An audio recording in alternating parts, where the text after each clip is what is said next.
فیض کے حاصل کرنے کے دو جہاں کے مالک نے اپنی ذات کے پردہ فرمانے کے بعد بھی نبوت کے مقام پر ولایت کے نظام کو رکھ کر جو امت کو مستفید کرنے کا خدا نے نظام بنایا، اس کی واقفیت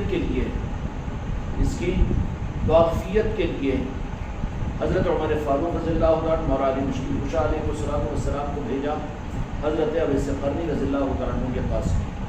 حضرت اویس قرنی رضی اللہ عنہ کے پاس سے پہنچے تو پھر جو بھیجنے والے تھے اور جن کو بھیجا گیا ان کی عظمتوں کا کیا کہنا، لیکن جن کے پاس بھیجا گیا وہ سیدنا اویس قرنی رضی اللہ عنہ کی بھی ذات کہ انہوں نے بھی اس بات کا حق ادا کر دیا کہ جس مقصد کے لیے بھیجا ہے، اور حضرت اویس قرنی رضی اللہ عنہ نے ان صحابہ کرام کی ملاقاتوں کے اوپر جو کچھ عمل کیا اور جو بات ارشاد فرمائی، جیسے اللہ تعالیٰ نے میرے آقا دو جہاں کے مالک محمد رسول اللہ صلی اللہ علیہ وسلم کے بارے میں قرآن مجید کے اندر اللہ تعالیٰ نے فرمایا کہ میرے محبوب کچھ نہیں کہتے، جو میں کہتا ہوں وہی کہتے ہیں۔ سورہ نجم کے اندر اللہ تعالیٰ نے فرما دیا کہ میرے محبوب اپنی طرف سے کچھ نہیں کہتے، بلکہ میں جو چاہتا ہوں وہی اپنے محبوب کی زبان سے نکلواتا ہوں۔ یہ رخ جو ہے اسی طریقے سے اب دو جہاں کے مالک نے جو کچھ ارشاد فرمایا، جو اللہ نے ارشاد فرمایا میرے مصطفیٰ کی زبان سے، اس کو قرآن کہا جاتا ہے، اور وہی کہا جاتا ہے کہ جس کو اللہ نے اپنے محبوب کے پاس جبرائیل کے واسطے سے بھیجا۔ اچھا، اللہ واسطے کا محتاج نہیں ہے، بغیر جبرائیل امین کے بھی تو قرآن کو دے سکتا تھا، ہم ایمان لاتے تھے۔ اگر میرے آقا یہ فرما دیتے کہ یہ قرآن پاک ہے، یہ کتاب کی صورت میں ہے، یہ تختیوں کی صورت میں ہے، تو کیا امت محمدیہ اس پر ایمان نہیں لاتی تھی؟ جبکہ امت سابقہ میں اور انبیاء اکرام علیہ السلام کو ان کی امتیں حالانکہ اتنی تابعدار نہیں تھی، اس کے باوجود موسیٰ علیہ السلام نے اللہ کا کلام کہہ کر بتایا، کوئی تختیوں پر لکھا ہوا تھا، کوئی تانبے پر لکھا ہوا تھا، کوئی کسی اور چیز پر لکھا ہوا تھا، کوئی اور دھات پر لکھا ہوا تھا، وہ انبیاء اگر اپنی امت کے سامنے بتا دیتے تھے کہ یہ اللہ تعالیٰ نے وحی نازل کی، تو وہ امتیں اس پر اعتماد کر کے وحی مانتی تھی۔ تو یہ بات تو نہیں تھی کہ میرے آقا اگر کسی بات کو فرما دیں تو وحی کو ہم کیا جانیں، میرے آقا جو وحی کہہ دے وہی تو وحی مانیں گے۔ لیکن اللہ تبارک و تعالیٰ نے حضرت جبرائیل امین علیہ السلام کو کیوں وحی کے نازل کرنے کے لیے روانہ فرمایا، اس کی وجہ کیا تھی؟ یہ نہیں کہ حضرت جبرائیل امین علیہ السلام وحی لا کر دے رہے ہیں، اللہ بھیج رہا ہے لا کر دینے والے، یہ بھی ایک مقام ہوتا ہے، جن کو لا کر دے رہے ہیں وہ لے رہے ہیں، نعوذ باللہ یہ بات نہیں ہے، بلکہ یہ ایک نظام سمجھایا اللہ تبارک و تعالیٰ نے کہ ہم اپنے حق کے دینے کے لیے حق والوں کے لیے حجت کا اتمام کرتے ہیں۔ جبرائیل امین کو درمیان میں رکھا، صحابہ کے سامنے وحی نازل ہو رہی ہے اور وہ علامتیں ظاہر ہو رہی ہے وحی کے نزول کے، تو اللہ تبارک و تعالیٰ کا یہ انتظام تھا کہ اللہ محتاج نہیں تھے حضرت جبرائیل علیہ السلام کے، اور یہ بات بھی نہیں تھی کہ جبرائیل امین لا کر دیے تو وہی میرے آقا پر آئی، بلکہ قرآن کی حقیقت تو ذات مصطفیٰ کا قلب اثر ہے، قرآن مکتوب جس کو کہتے ہیں وہ میرے آقا کی ذات کا قلب مبارک، قلب مطہر ہے، وہ تو محفوظ تھا قرآن پاک۔ لیکن یہ سلسلہ جبرائیل علیہ السلام کو بھیجا جا رہا ہے، اور کبھی تو جبرائیل علیہ السلام آ رہے ہیں، اپنی حیت میں آ رہے ہیں، کبھی کسی صحابی کی صورت میں آ رہے ہیں، اور کسی طرح سے آ رہے ہیں۔ یہ سب جو نظام ہے انسانوں کی حکمت کے لیے ہے، انسانوں کی حکمت کے لیے، اس لیے کہ اس زمانے میں مشرکین مکہ اور کفاران مکہ نے ایک شوشہ یہ چھوڑ دیا تھا کہ دو جہاں کے مالک میرے آقا، بعض تو کہہ رہے تھے کہ نعوذ باللہ مجنون ہیں، دیوانے ہیں، وہ کہتے رہتے ہیں، اور بعض یہ کہہ رہے تھے کہ جو بات آ جاتی ہے زبان پر وہ کہہ دیتے ہیں، نعوذ باللہ اسی کو قرآن امت سمجھ رہی ہے۔ اس طرح کی بے اعتمادیاں پیدا کی جا رہی تھی، بے اعتمادیاں پیدا کروائی جا رہی تھی. تو اللہ تبارک و تعالیٰ نے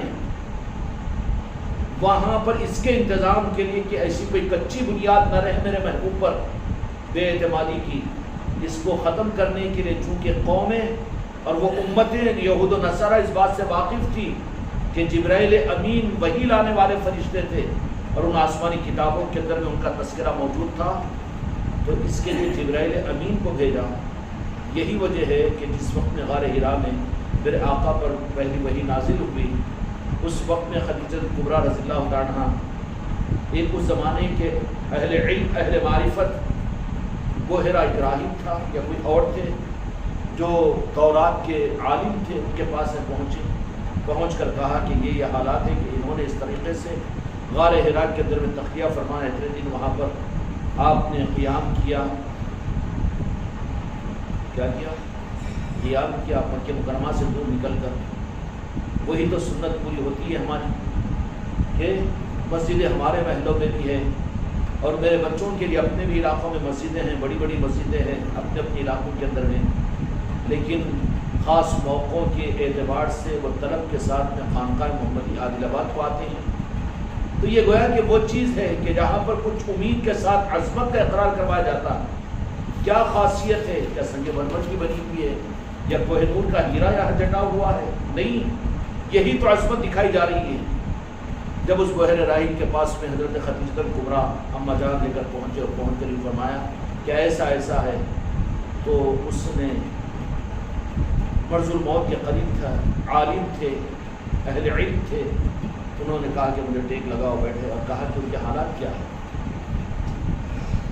تو سیدہ خدیجہ کبریٰ رضی اللہ تعالیٰ نے فرمایا کہ بھوکوں کو کھلاتے ہیں، مہمان نوازی کرتے ہیں اور یہ کرتے ہیں اور یہ کرتے ہیں، اور ایسے تنہائیوں میں جا کر غار حرا میں آپ جلوہ افروز ہوئے اور یہ ہوتا ہے. مہمانوں کے کھلانے والے، میزبانی کرنے والے، یہ ساری صفات بیان کی. تو سننے کے بعد میں کہا، اور پھر وہ یہ کہتے ہیں کہ اس طریقے سے فرشتے نے آ کر پوچھا اور پھر یہ وحی کے علامات ظاہر ہوئے. تو اس نے کہا، اس بحر راہی نے کہا کہ واللہ اگر مجھے زندگی میں موقع ملے گا تو سب سے پہلے ایمان میں لے کر آؤں گا. وہ اللہ کے آخری نبی ہے. تصدیق فرما دی. کون؟ بحر راہی نے، جو آسمانی کتابوں کا ایک عالم تھے. وہ اپنے قلب کی نگاہ نور سے میرے مصطفیٰ کی نبوت کو انہوں نے قبول کیا اور کہا کہ قدر کرو، یہ ایسی بات نہیں ہے اس لیے کہ آنے والے لوگ کہہ رہے کہ وہ کاہن اور جادوگر ہے، یہ بات نہیں ہے، بلکہ وہ ان کے پاس سے وحی آ رہی ہے. وہ کیا جانے عام لوگ، اناد و حسد ان کے پاس میں ہے کہ بنی اسرائیلیوں کے پاس میں، یہودیوں کے پاس میں یہ ہے کہ وہ ہمارے خاندان میں نہیں بلکہ بنو ہاشم میں کیوں آ گئے. حسد ان کے اندر میں ہے، وہ نہیں پہچان سکتے. حسد و اناد وہ مرض ہوتا ہے کہ حق جاننے کے باوجود حق کو قبول نہیں کرتا آدمی. اللہ تعالیٰ اس مرض سے تمہاری میری سب کی حفاظت فرمائے. حسد انہیں آگے کیوں بڑھ گیا، انہیں میرے سے اچھا کیوں، انہیں میرے سے یہ کیوں. یہ حسد اور اناد اور بغض یہ بہت گھناؤنی چیز ہے جو دل کے اندر میں کتنا بھی دل کو انڈیل لو لیکن ذرات اس کے دل میں رہتے ہیں جب تک کہ اس دل کو مولا علی کی نگاہ کا غسل نہ مل جائے نہیں نکلتے آخر وقت تک. کوئی اس معاملے میں مطمئن نہیں ہو سکتا کہ میں مغرور نہیں، میں حاسد نہیں، میں متکبر نہیں. اگر وہ دعویٰ یا اپنے بارے میں احساس سے مبتلا ہے تو سب سے زیادہ مرض اس کے اندر میں ہے. جو اپنے کو اچھا سمجھے وہی سب سے زیادہ برا ہے، اور جو اچھا ہوگا نا دور دور تک بھی اپنے اچھے ہونے کا احساس اس کے قریب ہی نہیں آئے گا. تو بحیر راہب نے یوں فرمایا کہ وہ میں جانتا ہوں، میں عالم ہوں اپنے آسمانی کتابوں کا، تورات کا، کہ وہ نبی آخر الزماں ہیں. ان کے پاس میں جو آئے تھے وہ کوئی جن نہیں اور کوئی موکل تو نہیں کہا ہوگا. اس زمانے میں کہتے نا کہ جن ہے موکل ہے، لیکن وہ یقیناً حضرت جبرائیل امین ہے جو صرف نبیوں کے پاس میں آتے تھے، اور وہ خاتم النبیین ہے، وہ آخری پیغمبر ہے. اور میں تصدیق کرتا ہوں ان کی کہ وہ نبی آخر زماں ہے. اے خدیجہ بنت خولہ کہ تمہیں مبارک ہو کہ تمہیں ان کی خدمت کا موقع مل رہا ہے. میری نصیحت ہے تمہیں کہ تم اپنے مال اور اپنے اسباب نہیں، اپنی جان کو اپنے قدموں میں ڈال دو. میرے مصطفیٰ کے قدموں پر اپنے آپ کو نچھاور کر دو۔ گئے تھے معلوم کرنے کے لیے، لیکن حق جب معلوم ہو گیا تو آنے کے بعد میں میرے آقا بجہاں کے مالک پر جب ایمان خدیجہ الکبریٰ رضی اللہ عنہا نے اعلان کیا تو اس کے بعد میں کہا کہ یا رسول اللہ آپ کی جو منشا ہے اس کے مطابق میں اپنی جان اپنے مال سب کچھ کو آپ پر قربان کرنے کے لیے تیار ہوں۔ یہ مال کی مالک میں نہیں ہوں، آج سے میں آپ کے حوالے کرتی ہوں۔ تو کہا کہ خدیجہ میری ملک ہو گئی تو پھر میں اپنی مرضی سے، یا رسول اللہ بالکل۔ تو اب جو لنگروں کا نظام شروع ہوا، خدیجہ الکبریٰ رضی اللہ تعالیٰ عنہا میری اماں جان مکے کے اندر میں اتنی روسا عورت تھی، اتنی مالدار تھی کہ جن کے مال پر دسوں نہیں سبوں تاجر اپنی زندگی گزارا کرتے تھے، اللہ نے اتنی مقبول عورت بنایا تھا۔ جب حقیقت معلوم ہو گئی، میرا مال کیا چیز ہے یا رسول اللہ، میں خود آپ کے پیروں پر قربان ہوں۔ پھر آپ کی ملک ہے تو کیا کریں کہ جو آپ کی منشا ہو، پھر تمہاری اجازت نہیں، آپ کی منشا پر قربان ہے۔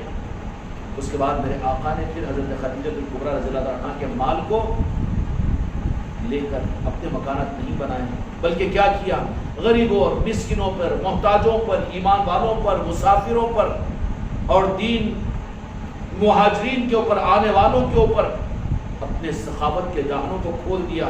مستقل لنگروں کا نظام چلتا رہا، یانت کرتے رہے، اور اس در مصطفیٰ کا فیضان اور اس پر سیدہ خدیجہ الکبریٰ رضی اللہ عنہا خوش ہوتی رہی۔ یہ نہیں کہ کتنا کر دے رہے تھوڑا تو بچا لو، نہیں، وہاں دور دور تک یہ بات نہیں ہے، اس لیے کہ اصل دولت مل چکی تھی۔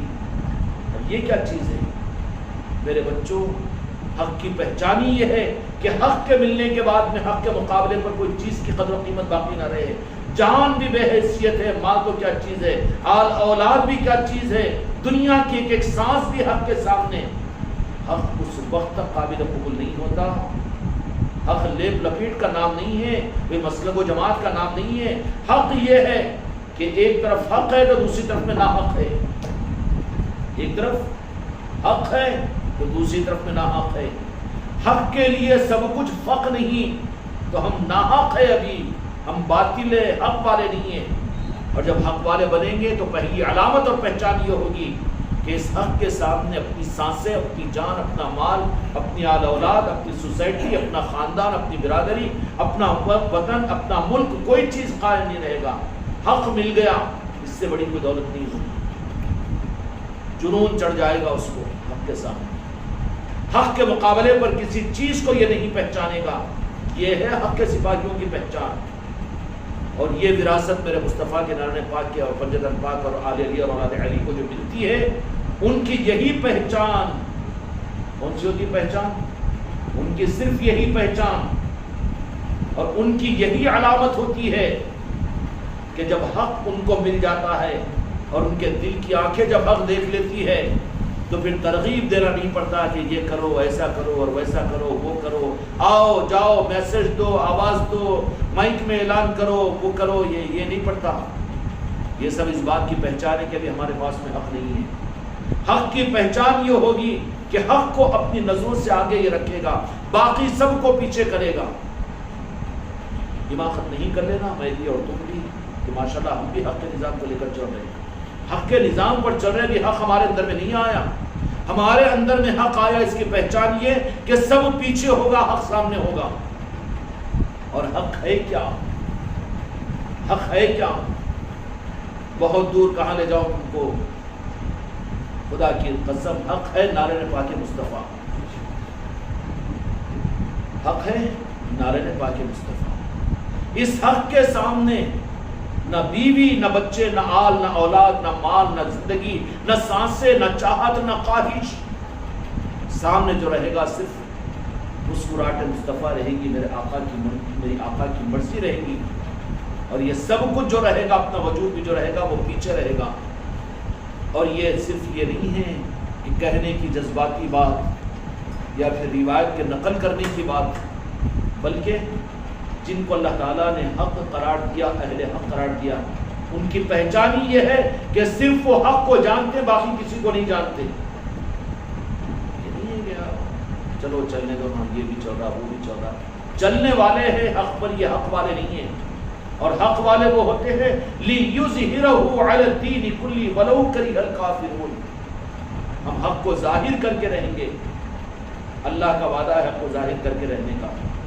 حق والوں کی پہچان یہ کہ ناحق سب پیچھے رہے گا. اندھیرا ہے تو مطلب یہ اجالا نہیں ہے. اجالا ہے تو کوئی کہے کہ یہاں پر بھی اندھیرا ہے تو پاگل پنے کی بات ہے. اجالے کا ہونے کا مطلب یہ ہے کہ اندھیرا نہیں ہے. اسی طریقے سے حق ہمارے پاس میں ہے. تم سب کا معاملہ بعد میں اپنے دل سے مخاطب ہوں.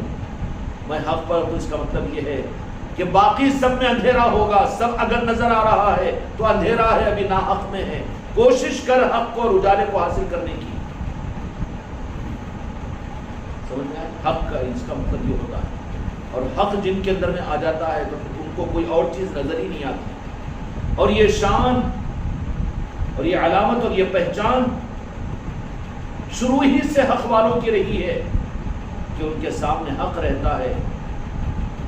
اب اللہ کی حکمت کی خاطر، حکمت خداوندی کے خاطر، یا منشأ مصطفیٰ کے خاطر، یا منشأ پنجتن پاک کے خاطر، یا تو منشأ پیر کے خاطر، یا منشأ اولیاء کے خاطر وہ مجبوری کے درجے میں رہتے ہیں دنیا میں، لیکن ہر لمحے اچک اچک کر یہی پیغام دیتے ہیں ہم تو حق والے ہیں. یہ صرف میٹھی میٹھی باتیں میں کہہ دوں اور تم سن کر اپنی جگہ خوش ہو جاؤ، اور صرف وقتی مجلسوں میں آ کر خوش ہو کر کالر کو چکانا شروع کر دو اور میں بھی خوش ہو جاؤں کہ میرے کیا مرید اور کیا خلیفہ. نہیں ہے. ابھی حق پر ہم نہیں آئے، حق ہمارے پاس میں نہیں آیا. حق پر چلنے والے ہوں گے، یہ الگ بات ہے، اس کا انکار نہیں، لیکن ہمارے اندر میں حق نہیں آیا. جب حق اندر میں آ جائے گا تو انفرادی طور پر حق کے علاوہ کچھ نظر ہی نہیں آئے گا. وہ زمین میں رہے کہ آسمان میں رہے، اپنوں میں رہے کہ پرایوں میں رہے، رشتہ داروں میں رہے کہ بے ایمانوں میں رہے، مسجدوں میں رہے، گردواروں میں رہے کہ مندروں میں رہے، اپنے ملک میں رہے کہ کہیں بھی رہے، حق والے اپنے ساتھ میں صرف اپنا حق لے کر جاتے ہیں. سلطان الہند پنچکی کو ساتھ لائے تھے، راجن شاہ ولی اپنے علاقے کے اندر میں وراثت کو لائے تھے. نہ کو منڈی نہ کوئی معلوم نہیں کرتی سننا بھی ہو میرے کو خوش کر دے رہا. تو شاہد میں ختم ہو تو شروع ہو جائے. اس کو غور سے سمجھنے کی کوشش کرو. کیا لائے تھے حق والے؟ حق لائے تھے. کیا مطلب ہے؟ کہ صرف نعرہ پاک کے مصطفیٰ اور نسبتیں لائے تھے کہ ہم آقا کی امت ہی ہیں. اس کے علاوہ مسلک، جماعت، بلکہ اس سے آگے وہ مذہب، بات کڑوی وزن ہو جائے گی. اولیاء کا حق کیا ہے؟ اللہ کا حق کیا ہے؟ اللہ کا حق، خدا کی قسم، صرف اللہ کا حق نعرہ پاک کے مصطفیٰ ہے، عشق مصطفیٰ ہے، محبت مصطفیٰ ہے. یہ حق ہے. اور اولیاء جن ملکوں میں بھی گئے حق کے نور اور روشنی کو لے کر گئے، باقی کچھ نہیں لے کے گئے. دیکھیں گے کہ اپنا اسٹارٹ، اپنی سندیں، میں اتنوں کا خلیفہ ہوں، میں اتنی میرے پاس سندیں ہیں، میں اتنا عالم ہوں، میں اتنا علامہ ہوں، میں اتنا مال والا ہوں، میں اتنا کروڑپتی ہوں، میں اتنے مریدوں کا پیر ہوں. یہ کچھ بھی نہیں لے کر گئے، حق کو لے گئے ساتھ میں. جہاں بھی چلے گئے، ملکوں میں چلے گئے، اپنے ساتھ کچھ نہیں لے گیا. یہ تو مغل بادشاہ تھے جو آئے کہیں پر تو دنیا والے آئے تھے، دنیا دار، اپنے ساتھ میں فوج لے کر آئے، اپنے ساتھ تیاریاں لے کر آئے، اپنے ساتھ میں اسباب لے کر آئے. لے کر آئے کہ نہیں؟ اور اولیاء جو جہاں پر کہیں جاتے ہیں وہ حق کے سپاہی ہوتے ہیں. ان کے پاس میں سوائے حق کے جو رب کا حق ہے وہ نعرہ پاک مصطفیٰ کی صورت میں ہوتا ہے. اور وہ حق جن کے پاس میں ہوتا ہے ان کو کسی ناحق کی ضرورت نہیں پڑتی، اور اللہ ان کو محتاج ہی نہیں رکھتا ہے. بلکہ جیسے اجالا آپ کے پاس میں ہے تو گھٹا ٹوپ اندھیروں میں چلے جاؤ تو آپ کو ڈر لگے گا اندھیروں سے. ڈرے گا کون؟ جس کے پاس روشنی نہیں ہے نا. یا جن کے پاس میں بیٹری ہے کہاں ڈسچارج ہو جاتی کی، سیل ہے کہاں اتر جاتی کی بیٹری، وہ لوگ ڈریں گے. اس لیے مسلک و جماعت والوں کو ڈر رہتا ہے کہ نہیں لوگوں کی تائید حاصل کرو، لوگ ہماری تائید کرنا، ہماری خانقاہ کو قبول کرنا، ہمارے سلسلے کو قبول کرنا، لوگ ہمارے تائید میں آ جانا. یہ سب بیٹری والے نظام ہیں، ان کے پاس میں حق نہیں ہے. حق جن کے پاس میں ہوتا ہے وہ زمانے اور لوگوں کے ساتھ میں نہیں چلتا، زمانے کو لوگوں کو اپنے ساتھ میں لے کر چلنے کی ہمت ان میں ہوتی ہے۔ خانقاہ محمدیہ والے ذرا ماحول دیکھنا پڑتا ہے جی، لوگ آنا جی تائید میں، وہ کرنا جی، یہ کرنا جی، اب تو اس کے ہاتھا پاؤں دبا، تو تیرے انہیں دباتے رہتا، یہ ہوتے رہتا، گدا ہو جاؤ۔ حق نہیں ہے پھر ہمارے پاس۔ جن کے پاس میں روشنی ہوتی ہے وہ اندھیرے سے نہیں ڈرتے، اندھیرے کا خوف ان کو نہیں ہوتا، اور جن کو اپنے اجالے پر، اپنے پاس میں حق پر یقین اور اعتماد نہیں ہوتا، ارے جن کے ساتھ میں رب ہے اس کا سب ہے نہیں ہے، جن کے پاس میں نعرہ پاک مصطفیٰ ہے ان کے ساتھ میں رب ہے، ان کو کس بات کا ڈر؟ ان کو سمندروں کا، ان کو جنگلوں کا، ان کو جانوروں کا، لوگوں کی، انسانوں کی تائید کا، وقت کے بڑے بادشاہوں کا، ظالموں کا، جادوگروں کا، دنیا کے دہشت گرد انسانوں کا، جنگلوں کے جنگلی جانوروں کا، کسی کو خاطر میں نہیں لاتے ہو، ان کے پاس میں حق ہوتا ہے۔ یہ ہے اولیاء حق والے۔ اب تو ماننا پڑے گا نا۔ اچھا، اس کے علاوہ جو دینی خدمات ہے قابل قدر ہے، اس کا انکار نہیں، لیکن ہر جگہ حق اس درجے کا نہیں ہوتا نا، وہ اسباب کے محتاج ہوتے ہیں۔ خانقاہ اچھی چلاؤ تو بڑے مفتی صاحب کو بلا کے بیان کراؤ، بڑے مولانا کو بلا کے بیان کراؤ، ہاں بڑے مال داروں کو لے کر آ کے لنگر کراؤ، اور بڑے دنیا کے نخرے والوں کو لے کر آ کر ان کے مال خرچ کرواؤ تاکہ ایڈورٹائزمنٹ ہو، وہ ہو، یہ سب اسباب کے محتاج ہے، نہ حق کے محتاج ہے یہ۔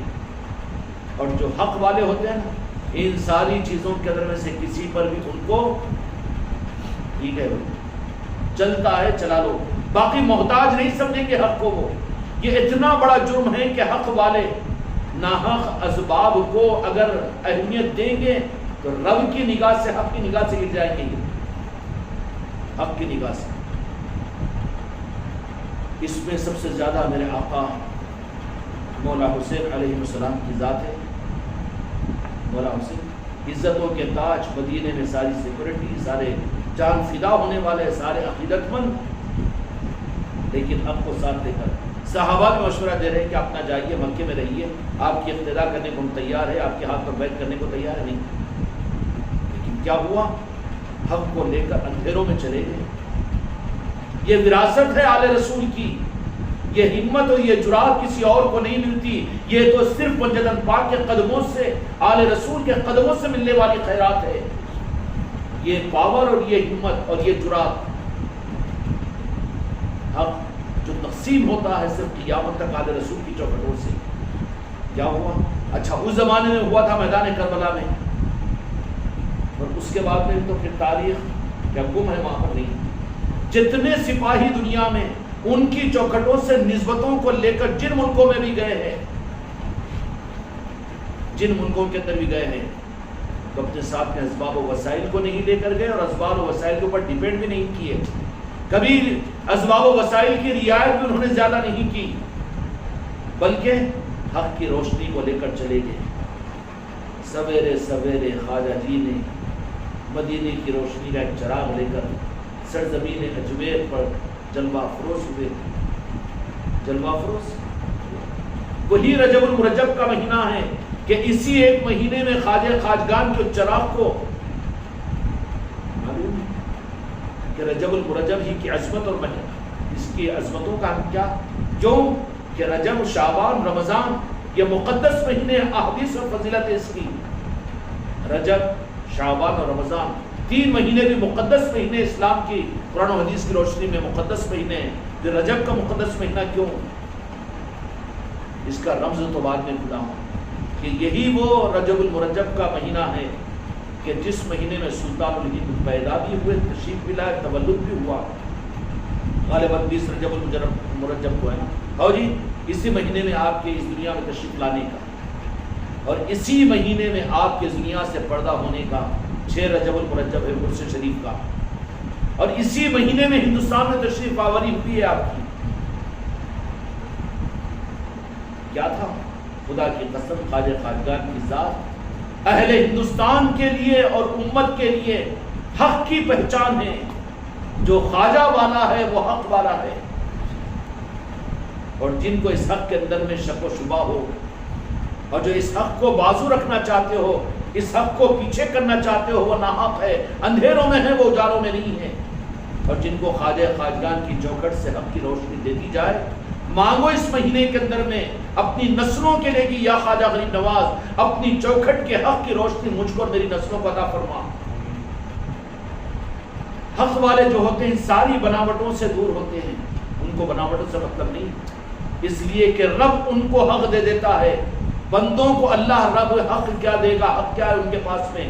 خدا کی قسم رب کا حق بندوں کے لیے صرف ذات مصطفیٰ ہے، نعرہ پاک مصطفیٰ ہے۔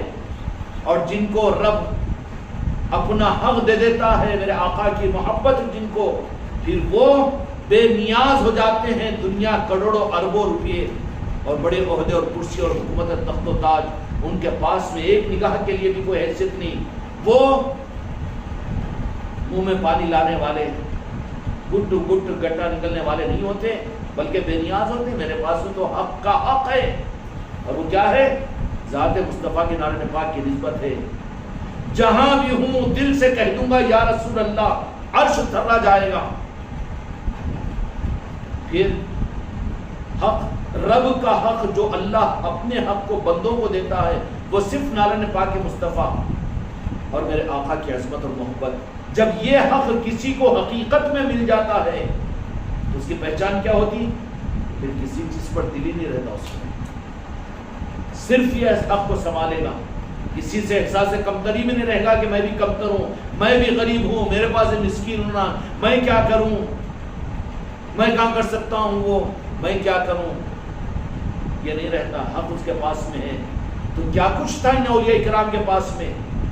کیا بینک بیلنس تھا ان کے پاس میں؟ روپے اور پیسے تھے، اسباب تھے، پہلوانیوں کا جسم تھا، یا اپنے بیوی بچوں کو ساتھ میں لے گئے تھے، وطن کو لے کے گئے تھے؟ سلطان بن خواجہ خواجگان کہاں تشریف لائے تھے ہندوستان کو، تو کیا لے کر آئے تھے؟ حق کا چراغ لے کر آئے تھے۔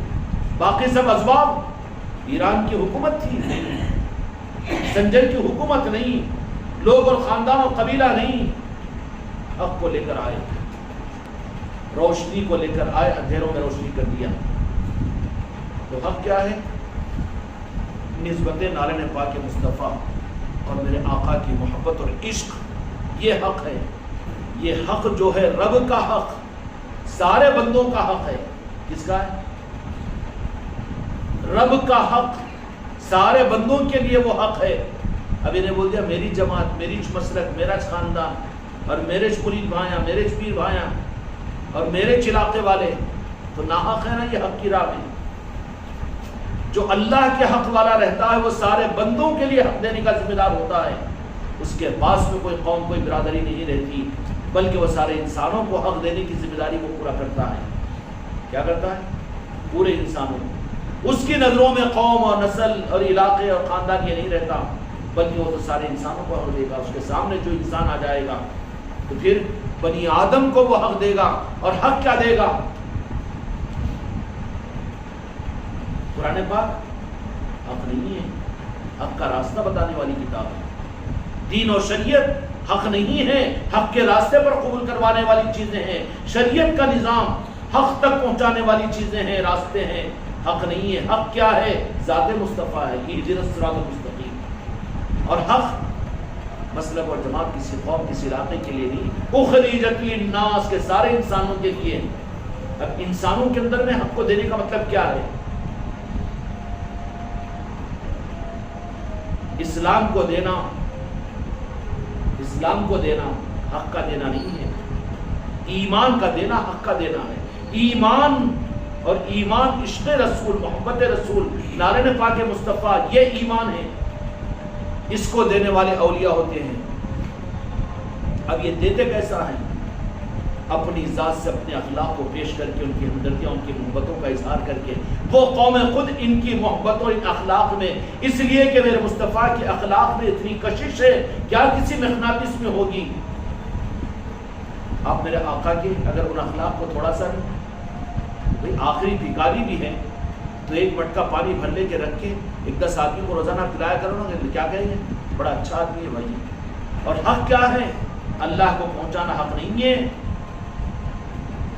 اللہ کو پہنچا رہے ایک اللہ کو مانو، سنا اس کے اندر اللہ کو تم دیکھیں گے بلکہ سوال کرو، دیں گے کیوں برہمن کو جواب؟ جس کو تم خود نہیں دیکھے، جس کو تم خود نہیں پائے، کہ تم کو ملا کیوں نہیں ملا، کہ تم کو نماز فرض کرا کیوں نہیں کرا، تو پھر جس کو تم خود نہیں پا سکے مجھے کیا تعارف کروا رہے اس کا؟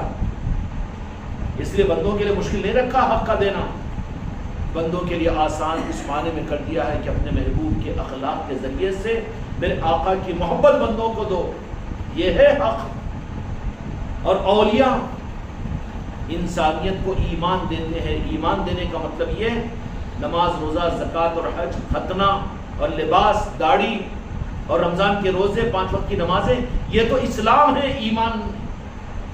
ایمان کیا ہے؟ ایمان پہلے اپنی ذات سے میرے آقا کی محبت کا حق ادا کر کے اپنے اندر میں نورانیت کو پیدا کر لیں، اور وہ جب نورانیت ہمارے اندر میں پیدا ہو جائے گی تو لائٹ کو ایڈورٹائز کرنا نہیں پڑتا کہ میرے سے روشنی ہوتی ہے، اندھیرا دور ہوتا ہے، بلکہ جہاں بھی روشنی کا بٹن ڈالو گے وہاں پر لائٹ آ جائے گی، اندھیرا خود برخاست ہو جائے گا۔ ہوگا کہ نہیں ہوگا؟ تو کیا ہوتا ہے؟ حق کے دینے کا مطلب کیا ہے کہ اللہ کا حق میرے مصطفیٰ کی ذات ہے، اور میرے مصطفیٰ نے حق کو اپنے اخلاق کے اندر میں ڈھال دیا ہے۔ کیا کر دیا؟ اپنے اخلاق میں ڈھال دیا ہے۔ اب ذات مصطفیٰ کو تو ہم ہر جگہ نہیں، لیکن اخلاق مصطفیٰ کو تو ہر جگہ پیش کر سکتے ہیں۔ آقا کی ذات کو ہر جگہ تھوڑی لائیں گے، لیکن دو جہاں کے مالک میرے آقا نے امت کی آسانی کے لیے اپنے اخلاق میں وہ کشش اور وہ نورانیت رکھ دی ہے کہ اس اخلاق کے ذریعے سے لوگوں کو حق سمجھ میں آئے گا۔ اب میرے آقا کے اخلاق حسنہ اختیار کر سکتے کہ نہیں کر سکتے؟ اور اخلاق حسنہ کے اندر میں بہت اہم چیزیں جو اولیاء اڈاپٹ کرتے ہیں اور اولیاء تجربہ کرتے ہیں، بھوکوں کو کھلانا، ننگوں کو پہنانا، پیاسوں کو پانی پلانا۔ اس کا فارمولا چھوڑ دے کہ اب یہ ولی کا فارمولا چھوڑ کے مولوی کا فارمولا، خود کھانا، دوسرے سے پکانے لگانا، دوسرے سے خرچ کروانا اور اپنا گھر چلانا، وہ فارمولا ان لوگوں کا ہے کہ نہیں؟ تم سب کرو، تم سب پڑھو فاتحہ، میں کھاتا ہوں جلیبی، تم کرو 11ویں بکرا کاٹو، آگے فاتحہ دے کے میں کھاتا ہوں، تم اپنی کمائی لا کے میرے پاس رسید پھاڑو، میں بچوں کو مدرسے میں بچوں کو دے رہا ہے کہ فطرہ کر کے چل رہا ہے۔ نہیں ہے، نہیں۔ اخلاق حسنہ کیا تھے؟ اخلاق حسنہ یہ تھے کہ بہت آسان کیا۔ اخلاق حسنہ کیا ہے؟ میرے آقا کی حقیقتوں کا رخ سوائے ان کی آل کے، آل رسول کے کسی اور سے نہیں معلوم ہو سکتا، نہیں معلوم ہو سکتا۔ کیا تھے وہ؟ کہ میرے آقا نے، اللہ نے جو آپ کو حق کا معیار بنایا میرے مصطفیٰ کو، حق کیا ہے اللہ کا؟ میرے مصطفیٰ کی ذات ہے۔ اب میرے مصطفیٰ سے اگر پوچھو کہ اللہ کا حق یا رسول اللہ آپ کو بنایا ہے، آپ میرے میں سما جائے، میں بھی حق کی علامت بن جاؤں اور مجھ سے بھی حق دنیا میں ظاہر ہو جائے اور مجھ سے بھی دنیا میں حق کی روشنی پھیل جائے، تو میرے مصطفیٰ میں کیا کہیں گے؟ میرے اخلاق لے لے خیرات۔ کیا لے لیں؟ ہاں، اس کے لیے لکھپتی کروڑپتی نہیں، بھکاری کوئی بات نہیں، کچھ بھی صلاحیت نہیں، مکہ ہے، زبان کو نہیں جانتا، کوئی بات نہیں، میرے اخلاق کو میں تجھے دے دیتا ہوں، تو پھر اخلاق تیرے میرے آقا کا نور تقسیم کریں گے، روشنی ہوگی اس سے۔ جہاں بھی جائے گا وہاں پر انسانوں کی ہمدردی اور انسانوں کی محبت اور ان کو کھلانا اور ان پر خرچ کرنا اور ان کے ساتھ اخلاق اور محبت سے پیش آنا، یہ اخلاق حسنہ میرے مصطفیٰ اس کو عطا کریں گے۔ اور یہ اہل بیت کو اللہ تبارک و تعالیٰ نے میرے مصطفیٰ کے ذریعے سے دیا تھا، اور آل رسول کے اندر میں یہی نورانیت ہوتی ہے، وہ اخلاق کے نور سے دنیا کو چمکاتے ہیں۔ اس لیے میرے آقا کے بارے میں اللہ تعالیٰ نے فرمایا کہ خلق عظیم، اخلاق کے اعلیٰ درجے پر ہے میرے مصطفیٰ۔ اور کہیں پر فرمایا اللہ رب العالمین نے کہ میرے محبوب کو اخلاق کی تکمیل کے لیے دنیا میں بھیجا ہوں۔ یا رسول اللہ، اخلاق ہے کیا آخر چیز؟ ہم تو اخلاق یہ سمجھے انہیں چھپ کے ملا تو میں بھی چھپ کے ملوں، انہیں سلام کرا تو میں بھی سلام کروں، انہیں میرے کو چائے پلا تو میں بھی چائے پلاؤں اس کو، انہیں میرے کو ڈش میں سے کھانا ڈالا تو میں بھی اس کو ڈال دوں۔ یہ اخلاق ہے؟ یہ اخلاق نہیں ہے۔ بھوکے رہ کر کھلانا یہ اخلاق ہے، اپنی ضرورتوں پر دوسروں کی ضرورتوں کو فوقیت دینا یہ اخلاق ہے۔ بے غرض کے بد اخلاقوں کے ساتھ اخلاق برتنا، تو اس کے بدلے میں تمہارے سامنے بد اخلاقی کرے، اس کے بدلے میں تم سے دشمنی کرے، پھر بھی تم اخلاق دے رہے ہو۔ یہ ہے اخلاق مصطفیٰ، اخلاق حسنہ میرے آقا کی۔ آج تو یہ خود غرض ہی ہے، اس کی جماعت کو انہیں اچھی بول رہا تو انہیں اچھی بول رہا، اس کی تقریر کو انہیں اچھی تو انہیں اچھی، انہیں دعوت کرا تو انہیں دعوت کرا، انہیں کھلا رہا تو انہیں کھا لے رہا. یہ نہیں ہے، بلکہ حق کیا ہے؟ ذات مصطفیٰ. اب جو اللہ نے میرے آقا کی ذات کو حق کا منبع بنایا، خدا کی قسم حق صرف ذات مصطفیٰ ہے. اہدنا الصراط المستقیم، مستقیم سے مراد میرے مصطفیٰ کی ذات ہے. سمجھ میں آئی بات؟ پیران پیر غوث العظم کی تفسیر ہے یہ، اور صحیح تفسیر تو ہم کو تو انہی سے ملے گی، اور وہ علم کے خزانے مصطفیٰ کی چوکھٹ سے حاصل کرنے کی، مولا علی کی بارگاہ سے حاصل کر، انا مدینۃ العلم بابوہا علی جو فرمایا، اس چوکھٹ کے اوپر جا. اور حق اولیاء اکرام کا جو ہوتا ہے نا، وہ ہر حقدار تک پہنچانے کی فکر کرتے ہیں. خانقاہ محمدی والے بھی، اگر تم خانقاہ محمدی کے نظام کو اپنے پیر بھائیوں میں، اپنے خاندان میں، اپنے عادل آباد میں، یا اپنے حلقے میں، اپنی خانقاہوں میں، یا اپنے جماعت والوں میں، اپنے سنیوں میں، یا پھر اپنے ہی مذہب والوں میں، اپنے ہی مسلمانوں میں، تو تم حق والے نہیں ہیں. زیادہ خوش فہمی میں مبتلا ہو کر اپنی عمر کو ضائع مت کرو، بلکہ اس دولت کو مانگو پنجتن پاک کے نارائن پاک سے، غریب نواز کی چوکھٹ سے. یہ مہینہ خانقاہ محمدی والوں کو اس خیرات کے مانگنے کے لیے اور عطا کیے جانے کا بڑا آسان مہینہ ہے کہ خواجہ جی کی چوکھٹ پر اپنے ماتھے اور سر کو رکھ کر کے، یا خواجہ جی وہ حق مجھے عطا کیجئے جو حق مدینے والوں نے آپ کو عطا کیا تھا. مدینے والوں نے آپ کو عطا کیا تھا، اور اللہ کا عطا کیا ہوا حق ذات مصطفیٰ ہے، اور ذات مصطفیٰ نے اس حق کو جو دیا، یہ میرے مصطفیٰ کریم کا کرم ہے. کتنا آسان کر دیا کہ اپنے حق کو، اپنا حق قرآن کو نہیں بتایا، اپنا حق دین و شریعت کو نہیں بتایا، بلکہ اللہ نے جو میرے آقا کو ذات حق کو حق بنایا تھا، اس حق کو میرے آقا نے اپنے اخلاق میں ڈال دیا. اب یہ اخلاق سے تم دنیا کے اندر میں جاؤ تو تمہارے ذریعے سے حق پھیلے گا. کتابوں سے، تقریروں سے، تحریروں سے، جہاد سے حق نہیں پھیلتا. حق جو پھیلتا ہے وہ اخلاق سے پھیلتا ہے. تمہارے اندر میں حق آئے گا تو تم اخلاق کے پیکر بنو گے، اخلاق حسنہ تمہاری زندگی میں آئیں گے، اور وہ حق کو دینے کے لیے بھی تمہاری پہچان یہ ہوگی. ایک پہچان تو یہ ہوگی کہ حق کے سامنے کوئی اور چیز رہے گی نہیں، سب کو بازو سامنے حق کو رکھے گا. اور حق کیا ہے؟ میرے آقا کی محبت ہو. اور میرے آقا نے کرم فرما کر کہ حق کو میرے مصطفیٰ نے امت کے سہولت کے لیے اپنی اخلاق کی صورت میں دے دیا. اب حق میرا جو رب نے مجھے بنایا، اب میں نے اخلاق کی صورت میں تمہیں دے دیا. اس کو تم بھی اختیار کر سکتے ہو، تم بھی اختیار کر سکتے ہو، تم بھی حق والے بن سکتے ہو. جو اخلاق کو اختیار کر لیا، اخلاق میں اعلیٰ اخلاق، تنگ نظریاں نہیں ہونی چاہیے، وسعت قلب بھی ہونی چاہیے. اور پھر حق حقداروں تک پہنچانے کا نام ہے حق. حق کا حق ہے کہ حقداروں تک پہنچائے. اور حق پہنچانا کیا ہے؟ اخلاق سے میرے مصطفیٰ کے اخلاق پہنچانا، یہ ہے حق. اور یہ اس کا صحیح رخ حق کا صرف اولیاء کی زندگی، آل رسول کی زندگی ہے. سلطان الہند غریب نواز کیا لے کر آئے اس ہندوستان کے اندر؟ یہی حق کا چراغ لے کر آئے تھے، اور اس چراغ سے اپنے اس ہندوستان میں تشریف لانے کے بعد چند سالوں کے اندر میں حق کے گلشن اور حق کے چراغ ایسے روشن کرے. خدا کی قسم اسی چراغوں میں کا ایک چراغ خانقاہ محمدی اجمیری نصرتی کی صورت میں یہاں پر عطا کیا ہے. اگر یہاں کی نسبتوں کے باوجود بھی تم مسلک اور جماعتوں کے اپنی قوموں، اپنے خاندانوں میں اٹک کر رہ جاؤ تو تم تو دانت پہ اٹکا ہوا گوشت بن جائے گا، تمہارے اندر بدبو پیدا ہو جائے گی. کہاں اٹک گئے؟ دنیا کے سارے انسانوں تک حق پہنچانا ہے. اور حق پہنچانا کیا ہے؟ اپنے اخلاق کے ذریعے سے میرے مصطفیٰ کی محبت پیدا کرا ان کے اندر. اس لیے اولیاء کا نظام سارے انسانوں کے لیے ہوتا ہے نہیں. اب تو نکل جاؤ انسانیت کی خدمت کے لیے میدانوں میں، جاؤ جھوپڑ پٹی کے اندر میں جا کر مجلسیں کرو، جاؤ لٹاؤ اپنے جان و مال کو ان کے پاس میں، ان کے اخلاق کے لیے ان کے پیروں پر ہاتھ رکھو، انسانیت کی ہمدردی کے اندر میں یہ حق ان کو دو اور پہنچاؤ. نفرت اپنے اندر سے ختم کرو، انسانیت کی محبت اپنے اندر پیدا کرو، تب تو کہیں جا کر تم حق دے سکو گے. اللہ تعالیٰ حق کے ساتھ کو آگے بڑھائے. بحق لا الہ الا اللہ.